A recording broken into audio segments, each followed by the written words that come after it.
भावनाओं के कारण ऐसा अवस्थापन हुआ है। यहाँ पर आप सभी मिल बैठकर इस निराकार पारब्रह्म परमात्मा का गुणगान कर रहे हैं, इससे उत्तम प्रार्थनाएं कर रहे हैं और उत्तम संदेश संसार तक पहुंचाने का प्रयास कर रहे हैं। वही संदेश जो संतों, महात्माओं, वलियों, गुरु, पीर, पैगंबरों का हमेशा रहा है और ये पिछले 2 रोज भी यही पैगाम अलग अलग ढंग से सबके समक्ष रखा गया। अलग अलग भाषा में उसकी अभिव्यक्ति हुई। जहाँ पर दीवारों और पुलों की बात हो रही है, आज भी कवि महापुरुषों ने इसी थीम को लेकर उसको कविता का रूप दिया। उसमें भी यही दीवारें गिराने की बात और पुल बनाने की बात, दूरियां समाप्त करने की बात, नज़दीकत स्थापित करने की बात। तो इसके लिए साथ ही साथ ये भी साथ संदेश दिया गया कि वाकई ही इस प्रभु ईश्वर परमात्मा निराकार का जो बोध हासिल कर लेता है, उसके जीवन में उजाला आ जाता है, उसके मन में रोशनी आ जाती है, उसके भरमों की दीवार गिर जाती है।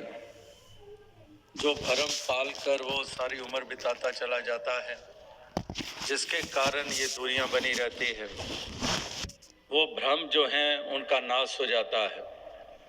जैसे दीपक के जलने से अंधेरे का विनाश हो जाता है, इसी तरह से ये ज्ञान उजाला पाकर ये भ्रम और भ्रांतियां मिट जाती हैं, जो इंसान के साथ ऐसी जुड़ी हुई हैं जिसके कारण इंसान ये दीवारें खड़ी करता है, जिसके कारण एक दूसरे पे जुल्म और सितम करता है।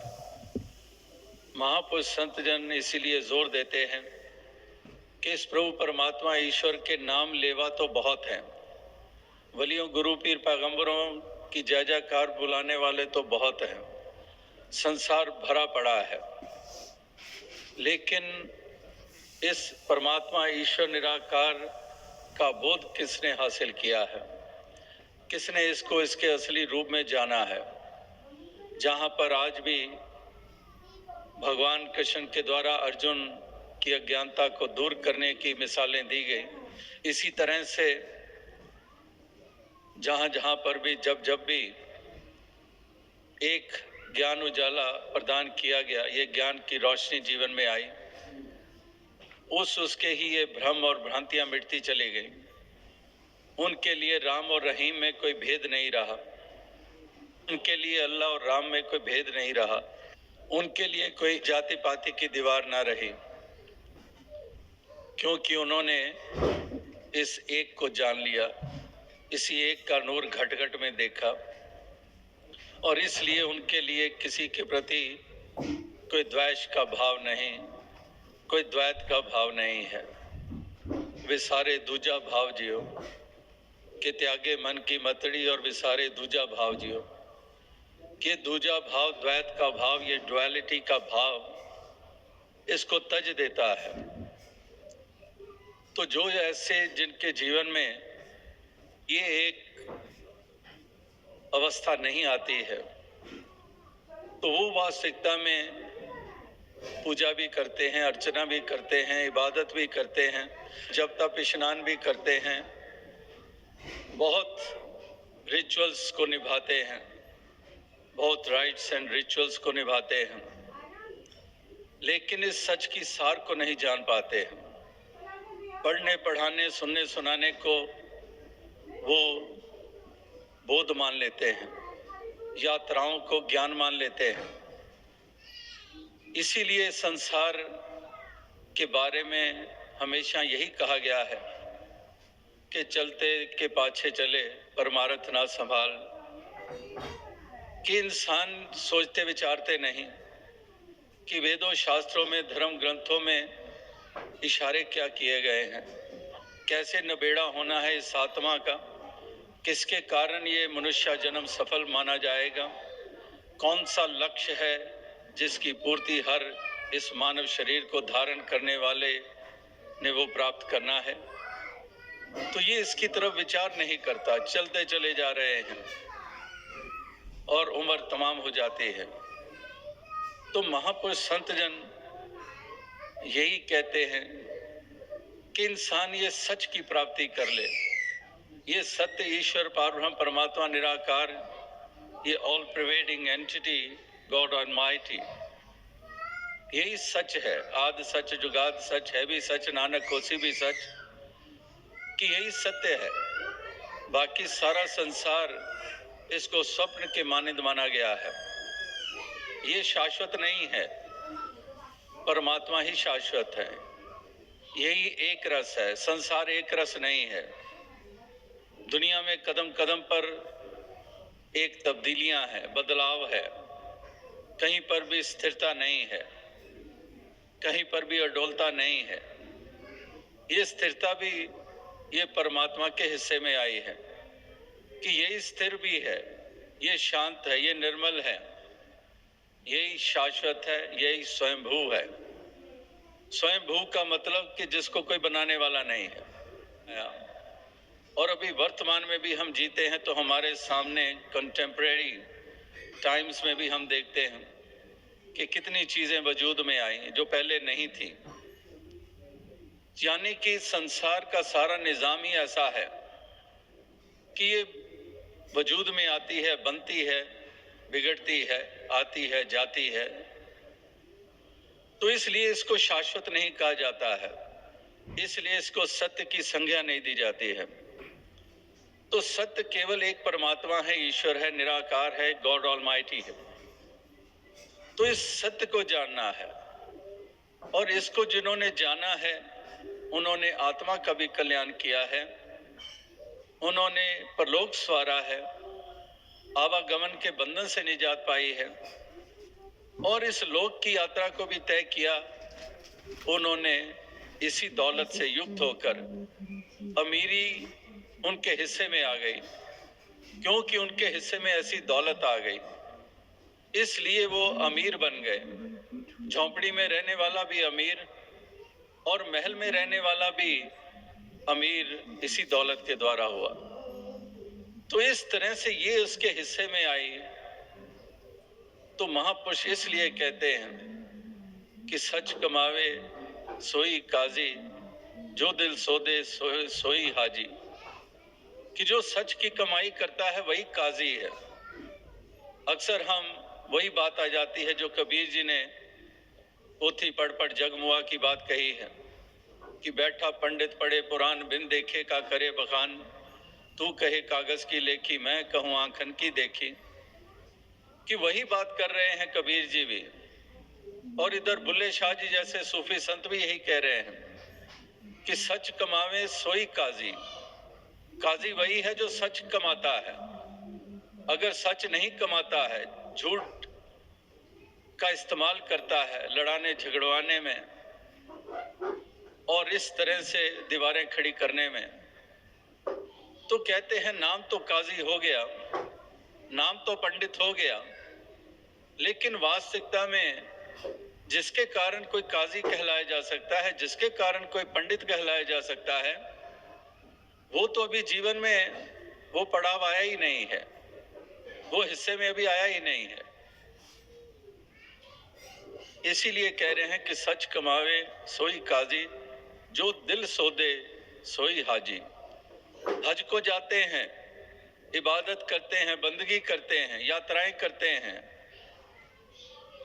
पिलग्रिमेजेस पे जाते हैं, तो यहाँ पर वो भी कह दिया। बुल्ले शाह जी कह रहे हैं कि जो दिल सोदे सोई हाजी, कि अगर ये दिल ही नहीं साफ हुआ, इस दिल में सच का बसेरा ही नहीं हुआ है, परमात्मा का बसेरा ही नहीं हुआ है, तो फिर हज तो कर लिया लेकिन सही मायनों में हाजी नहीं हुए। हाजी तो तभी हुए जब ये दिल को सोध लिया गया है, इस दिल में प्रीतम को बसा लिया गया है, इस मन में इस हरि को बसा लिया गया है, तो फिर वास्तविकता में वो हाजी भी हो गया, वो काजी भी हो गया। और अगर ऐसा नहीं है तो इंसान को कहा गया कि इंसान तो अभी भी दूर है लक्ष्य से, अभी भी तुझे बात समझ में नहीं आई है और तू इसी तरह से किए चले जा रहा है, चले जा रहा है, लेकिन पहुंचना हिस्से में नहीं आता है उनके। जैसे दास अक्सर कहता है कि हर चलना पहुंचना नहीं हुआ करता है। कि कोई कहे मैं तो सारी उम्र चलता आ जा रहा हूं, लेकिन हर चलना पहुंचना नहीं होता है। वही चलना पहुंचना होता है जो वास्तविकता में मरम जान लेता है, जो वास्तविकता में इस सत्य का बोध हासिल कर लेता है, वो मंजिले मकसूद को पा जाता है। तो उसका चलना ही केवल नहीं रह जाता है, उसके हिस्से में पहुंचना भी आ जाता है। तो इसलिए यहां पर पहुंचने की बात हो रही है कि हमने पहुंचना है इस मंजिले मकसूद तक। ये मंजिल है हर आत्मा की, परमात्मा। Over soul is the destination of each soul. तो ये एक डेस्टिनेशन, ये मंजिल, ये हर आत्मा ने पानी है। तभी सैल्वेशन, तभी मोक्ष और मुक्ति इसके हिस्से में आएगी। और फिर दीवारों की बात कर रहे हैं, दीवारें जो इस अज्ञानता के कारण इस मन में खड़ी हुई हैं, जिसका पुरजोर तरीके से इन 3 दिनों में इसका जिक्र किया गया है कि दीवारें हमारे मन में खड़ी होती हैं और फिर उसको हम बाहर भी उसको एक क्रियात्मक रूप दे देते हैं। उस तरह से हम ये दीवारें बाहर भी खड़ी करते चले जाते हैं, क्योंकि हमारे मन में अंधकार छाया हुआ है। यानी कि अगर आत्मा भी अंधकार में है, मन भी अंधकार में है, तो फिर बचा क्या? फिर तो लोक भी हाथों से गया, परलोक भी हाथों से गया। फिर तो कुछ भी नहीं बात बनी, फिर तो कुछ भी हासिल ना हुआ। तो इसलिए कहते हैं कि दो ही जहानी माड़े हो, सच न जिना खरीदिया बाहू, दो ही जहानी माड़े हो। मियाँ बाहू कहते हैं कि अगर ये हिस्से में नहीं आया तो दो ही जहानी माड़े हो, कि दोनों जहानों में शर्मिंदगी, यहां पर भी दीर्घाकार, आगे भी शर्मिंदगी। यानी कि ऐसा कूड़ा सौदा कर लिया जाता है, इस तरह से जीवन जी लिया जाता है कि कुछ भी हासिल ना हुआ, बल्कि और ज्यादा नुकसान करके संसार से रुखसत हो जाते हैं। तो इसलिए महापुरुष संत जन यही संदेश, यही पैगाम हमेशा दिए चले गए हैं कि नाता जोड़ना है तो इस ईश्वर से जोड़ना है, इस पारब्रह्म परमात्मा से जोड़ना है।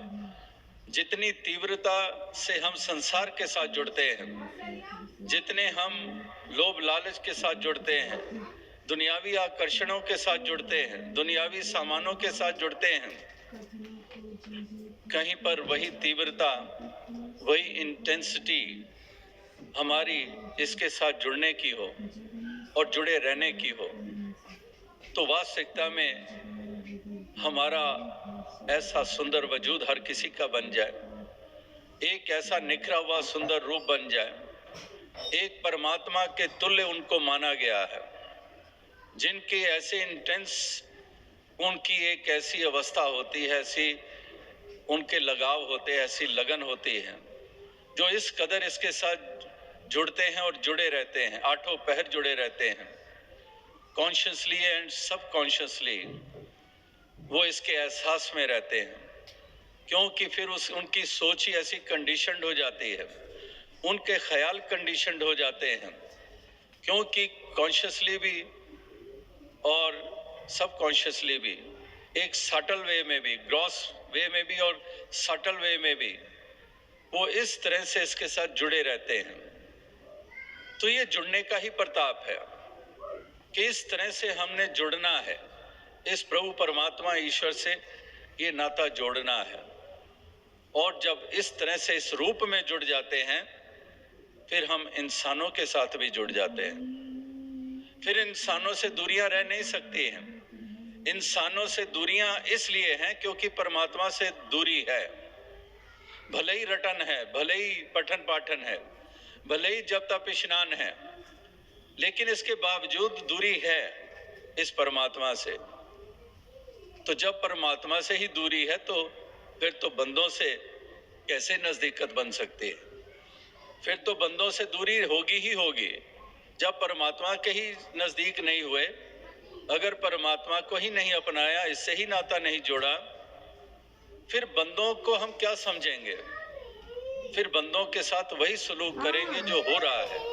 जिस प्रकार से सलूक किए जा रहे हैं या फिर आज तक हुए हैं, इनके ऊपर जुल्म सितम, इनका शोषण, इनके साथ ज्यादतियां, ये लगातार हुआ है और हो रहा है, और ये होता चला जाएगा उन इंसानों के द्वारा जो इस तरह से अपने जीवन में ये उपलब्धि नहीं करते हैं, जिनके जीवन में ये क्रांति घटित नहीं होती है, वो इसी तरह से उसी राह पर, मार्ग पर चलते चले जाएंगे जैसे चलते आ रहे हैं।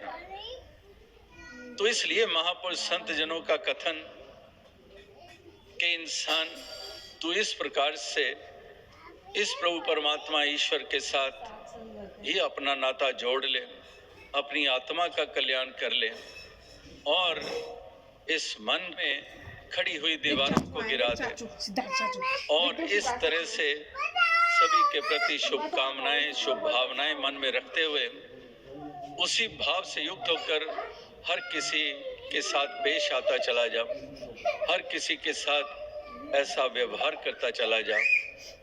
तो इसलिए महापुरुष संत जनों के ये कथन है, जो दीवारों की बातें हो रही हैं, जो बिछोड़े की बातें हो रही हैं, जो दूरियों की बातें हो रही हैं, जैसे दास ने कल परसों भी यही कहा है कि love recognizes no barriers, like I said day before yesterday. Another saying, another words used by a poet, that stone walls do not make a prison, nor iron bars a cage. The poet writes that stone walls do not make a prison, nor iron bars a cage, because this is for those, as I said, that those who have realized this truth, those whose soul and heart is illumined, those who have now come to know the truth, the ultimate truth, the universal truth. For them, stone walls do not matter. They are not imprisoned in their preconceived notions, because preconceived notions, they act as a lock, a closed door. Here, saints and sages, they are talking about opening up, to think out of the box, reality, not illusions, not beliefs based on ignorance. तो इस प्रकार से उनके लिए कोई दीवारें नहीं होती हैं, उनके लिए कोई तकरारें नहीं होती हैं, वो उस सलाखों में जकड़े नहीं जाते हैं। जैसे इस कवि ने कहा कि पत्थर की दीवारें कारागार नहीं बना पाती हैं उनके लिए, और एक लोहे की सलाखें इस प्रकार से उनके लिए पिंजरा नहीं बना पाती, क्योंकि उनको ऐसी आज़ादी मिल जाती है, जीवन काल में ही आज़ादी मिल जाती है, वो आज़ाद हो जाते हैं। वो फिर पत्थर और सलाखों से कहीं ऊपर उठ जाते हैं। इस प्रकार से ये उनके बारे में बात हो रही है, जो ज्ञानी जन हैं, जो भक्त जन हैं, जिन्होंने इस मर्म को जाना है, जिन्होंने इस सच की लट्टा की है। इसीलिए ये फिर इसी के एहसास में जीवन जीते हैं, इसी के रंग में रंग कर इस जीवन के सफर को तय करते हैं और इसलिए इनके जीवन का एक सुंदर रूप बनता है। तो ये बिगाड़ जो हैं, ये उन्हीं के द्वारा होते हैं जो इस परम अस्तित्व, इस निराकार को अपने समीप नहीं एहसास करते हैं, इसको समीप नहीं जानते हैं। भले इसका नाम लेते हैं लेकिन दरअसल ना जानने के कारण इसको गैर हाजिर मानते हैं। इसीलिए जो वो करते हैं, करतूतें या सलूक करते हैं, वो सब एक नुकसान वाले हैं, वो कष्ट वाले हैं, वो बिगाड़ वाले हैं। जैसे अंग्रेजी में कहावत है, While the cat is away, the mice will play। कि जब तक बिल्ली नहीं है तो चूहों के अपने मौज मेले चल रहे हैं, लेकिन बिल्ली आ जाती है तो किस तरह से चूहों की हालत हो जाती है। इसी तरह से जब तक इस परमात्मा के होने का, करीब होने का, रूबरू होने का एहसास ही नहीं, उतनी देर तो हम भी जैसे वो चूहे भी कुतरते रहते हैं, कीमती से कीमती वस्त्र भी कुतर देते हैं, हम भी उससे भी कहीं भयानक रूप धारण कर लेते हैं। तो इसलिए महापुरुष संत जनों के कथन जो हैं वो यही इशारा करते हैं, इसी तरफ ही वो प्रेरित करते हैं ताकि इंसान इस बात को समझ जाए। कहीं पर उन्होंने इशारे किए हैं, कहीं पर स्पष्ट शब्दों में भी कहा है। इशारों की बात करें तो कई कहते हैं पहेली सी है, कि एक पहेली सी बन गई है, कुछ स्पष्ट सी बात नहीं है। लेकिन अगर पहेली है तो सुलझाने वाले भी मौजूद होते हैं, अगर पहेली है तो सुलझाने वाले भी होते हैं। जहाँ पर अमीर खुसरो की हम वो पंक्तियाँ पढ़ते हैं जहाँ पर उन्होंने प्यार की बात कही है, पिया की बात कही है, उनके कितनी गज़लें, कहावतें, तो उन कहावतों में ऐसे रिडल्स भी हैं, ऐसी पहेलियाँ भी हैं। और एक पहेली जहन में आती है जो उन्होंने कही कि बीसों का सर काट लिया, ना मारा ना खून किया। तो सुनने वाले हैरान कि सर काटा गया है और उस सर काटे को ये कहा जा रहा है कि ना मारा ना खून किया, कि ना मारा है ना खून हुआ है। सर काटे तो मर भी जाता है और खून भी चारों तरफ बिखर जाता है। लेकिन ये पहेली कहने वाला जानता है कि वो कह क्या रहा है, लेकिन जो सुन रहा है उसके पल्ले कुछ भी नहीं पड़ रहा है। और है कितनी साधारण कि 10 हाथ के नाखून और 10 हमारे पाँव के नाखून। हमारे नाखून, नेल्स जब बढ़ जाते हैं तो हम नेल कटर से काट देते हैं, तो वो कहते हैं ये उसका सर है, नाखून का सर है। अब नाखून काट दिया तो कौन सा खून हुआ, क्या मरा। अब ये साधारण सी पहेली है और वो साधारण सी पहेली हमें उलझा देती है। और यहाँ पर तो कहाँ पर मंजिल की बात हो रही है, परमात्मा की बात हो रही है, ऑल प्रिवेडिंग एंटिटी की बात हो रही है, सैल्वेशन की बात हो रही है। तो इसके लिए भी हम अक्सर उलझ जाते हैं, कोई छोर नहीं नजर आता है। इसीलिए संत महात्मा साधन बनते हैं, ब्रह्म ज्ञानी साधन बनते हैं। हमारे इसी पेचीदगी जो हमारे सामने हमें महसूस होती है, उससे हमें उस कार्य को सरल कर देते हैं। इसीलिए कहा कि दुर्लभ साज सुलभ करी पावा, कि जो दुर्लभ है वो सुलभ हो जाता है, वो आसान हो जाता है। इस प्रकार से ये महापुरुष संतजन, ये भक्तजन, ये संदेश, ये पैगाम, ये हमेशा से ये देते आए हैं।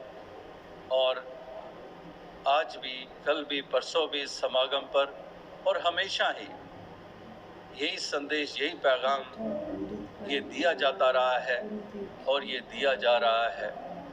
तो ज़रूरत है इस तरह से इसकी संभाल करने की, इस वक्त की संभाल करने की, इस जीवन को एक सही मायने देने की, अपने इस जन्म को सफल करने की, इस यात्रा को, ये एक ज़रूरत है हर इंसान के लिए, ताकि हर इंसान इस बात को ये भली भांति ये समझ जाए। और वाकई ही कई हम देखने को हमें मिलते हैं कि जब ऐसे भी बीच में पड़ाव आ जाते हैं, जब कमज़ोरियाँ समाज में आ जाती हैं, इंसानों में आ जाती है, फिर बहुत बड़ी कीमत चुकानी पड़ती है, फिर कहीं पर जाकर हमें फिर वो हासिल होता है। जैसे वो भी एक कोट जहन में आ रही है अंग्रेजी में कि antiques are things which a generation buys, which the next generation gets rid of, and the following generation buys at amazing exorbitant prices. कि वही चीज़ जो पहले थी बुजुर्गों के पास, next generation I, they got rid of it, and then the following generation they had to buy it back at exorbitant price. कितनी कीमत चुकाकर जो पहले बुजुर्गों ने हासिल किया था, लेकिन आगे जो वक्त आया वो ऐसा वक्त आया कि उन्होंने उसको तज दिया, उन मूल्यों को तज दिया, वो ह्यूमन वैल्यूज़ को तज दिया, वो पीस, वो सुकून को उनके हाथों से निकल गया। लेकिन वही सुकून, वही वैल्यूज़, वही सब कुछ फिर से स्थापित करने के लिए उसके बीच में कितने कीमत चुकानी पड़ी। तो इसलिए महापुरुष कहते हैं कि सभी इस प्रकार से जागरूक रहें, कहीं पर ढील ना आने पाए, कहीं पर भी हाथों से निकल ना जाए, ताकि फिर से कहीं उसको हासिल करने में कितनी बड़ी कीमत चुकानी पड़े।